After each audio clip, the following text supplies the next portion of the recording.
Last summer I went to an archery camp and made a longbow and some arrows. After that camp I made a small arrow quiver that attaches to my belt and the lower part of it fastens around my leg. It is based on a design I saw on Instructables.com. It was a good first attempt, but there are several things I do not like about it. Mainly that it gets in the way as I'm shooting.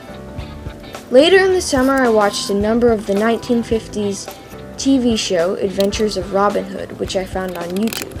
I really liked the over-the-shoulder style leather quivers I saw on the show, so I decided to try and make one myself, using images I found in Google searches for reference and inspiration.